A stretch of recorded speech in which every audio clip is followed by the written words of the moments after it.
Hello everyone. Today my topic of discussion is cyber threats.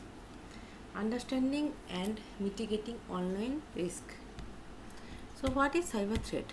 Cyber threat is any malicious act or event that could potentially harm or disrupt digital systems and data.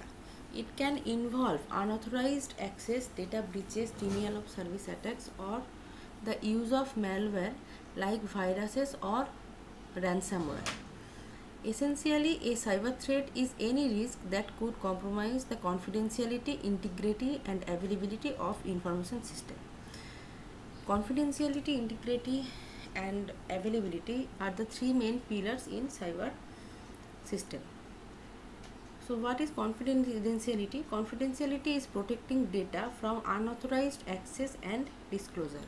This ensures that sensitive information is only accessible to those who are authorized to see it. Now what is integrity?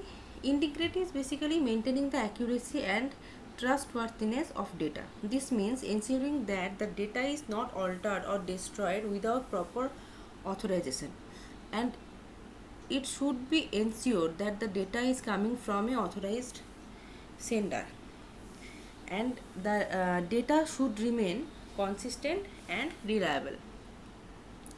Now the third point is availability. Availability is basically guaranteeing that authorized users can access information and resources when they need it. This involves ensuring that systems and data are accessible and operational without interruptions. Now these are some common types of cyber threats that were malware, phishing attacks, denial of service, man in the middle attack, insider threat, etc. Now what is malware? Malware is the short form of malicious software. It refers to any software designed to harm or disrupt computer systems, networks, or data. It includes various types like viruses, worms, Trojan horses, spyware, adware, and ransomware. Cybercriminals use malware to steal data, damage systems, gain unauthorized access, or extract money. There are some examples of malware that are viruses, worms, Trojan horses, spyware, adware, ransomware, fileless malware, rootkits, etc. What is virus?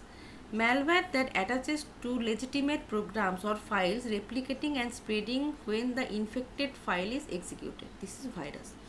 What is worm? Worm is basically self-replicating malware that spreads through networks without needing a host program. Now the third point is Trojan horse. Malware discussed as legitimate software, which when installed can grant attackers access to the system. The fourth is spyware. It is a type of malware that secretly tracks users' activity and collects the data without the user's knowledge. Now adware. What is adware? Adware is a type of malware that displays unwanted advertisements, often to track user behavior. The next point is ransomware. Malware that encrypts a victim's files and demands payment for their decryption is called ransomware. Now fileless malware. Malware that operates in memory without needing to install itself on the hard drive is called fileless malware. And the last one is rootkits. It is a type of malware that hides itself on a system and can provide attackers with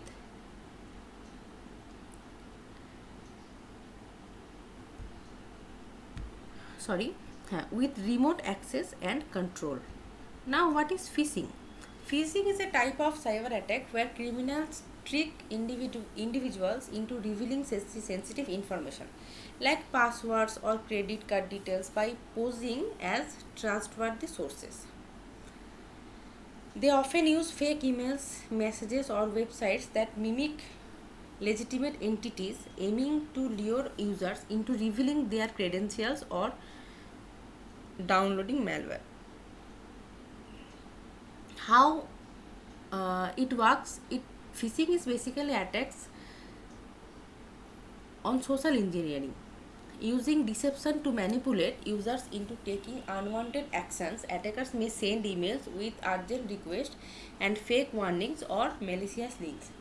Common techniques of phishing are email phishing, SMS phishing, voice phishing, etc. In email phishing, fake emails pretending to be from banks, online retailers, or other trusted sources has come. In SMS phishing, text messages containing malicious links has come to the user. In voice phishing, telephone calls pretending to be from legitimate companies is called voice phishing. What to do to prevent these phishing attacks? You have to first be suspicious. You always should verify the sources. You can use strong passwords. You enable your two-factor authentication. Always install and update antivirus software. And moreover, the most important thing is to educate yourself and others also. Now the third point is denial of service. A denial of service attack is a cyber attack where an attacker makes a machine, network or service unavailable to its legitimate users by overloading it with traffic or resource request. The goal is to disrupt or shut down the target, making it inaccessible or severely degraded. How DOS attackers works? It can be overloaded. Attackers flood the target with excessive requests, consuming its sources. Second point is vulnerability exploitation. DOS attacks can exploit vulnerabilities in the target software, protocols or network infrastructure. Next point is resource depletion. The attacker aims to exhaust the target's resources, making it unable to handle legitimate requests. Now there are some examples of common DOS attacks. There are buffer overflow, ICMP flood, synchronization flood, mail bombing, etc.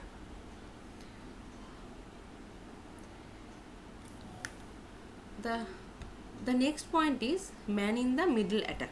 Man in the middle attack is type of cyber attack where an attacker inserts and relays messages between two parties, creating the illusion that the parties are communicating directly when in reality the attacker is secretly controlling the communication. How it works? It works like eavesdropping. In eavesdropping, the attacker intercepts the communication between two parties such as a user and a website and can read the data being exchanged. Second point is relaying and altering. The attacker then relays the messages back to the original parties, potentially altering the content in the process. Third point is impersonation. The attacker might impersonate one of the parties, making it appear as if they are communicating with the other. And the next point is control of communication.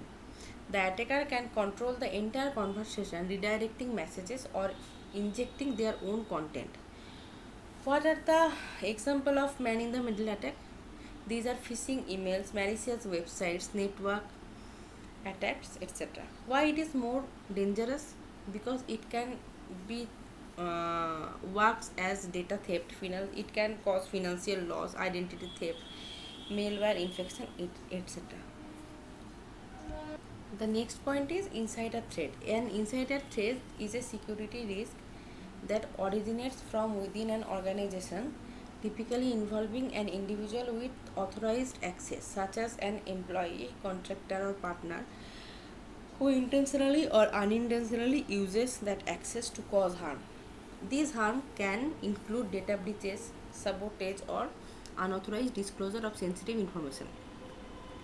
Who can be an insider threat? A current or former employer, if current or former employees, contractor and vendors, business partners, compromised accounts, etc.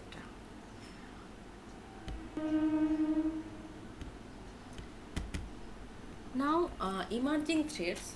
Actually, it is AI-driven cyber attacks, vulnerabilities of IoT devices, and the last one is Deepfake technology uses actually artificial intelligence to create realistic looking and sounding manipulated media such as images, videos, and audios where individuals are depicted doing or saying something they never did or said.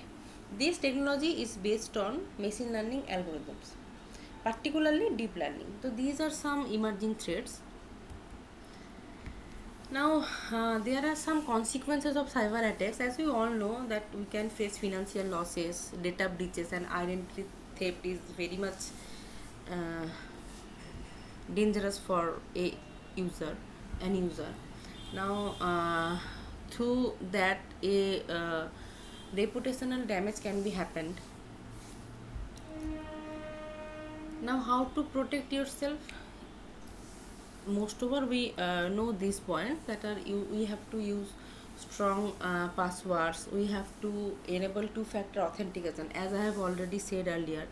We have to update the softwares and systems regularly. Be aware of suspicious communication. Don't give any information to any unknown unknown authorizer or unknown person. Now, what an organization can do to protect these types of threats, that they can establish cyber security policies. They can conduct regular training for employees to educate themselves, and they can develop and test incidents response plans.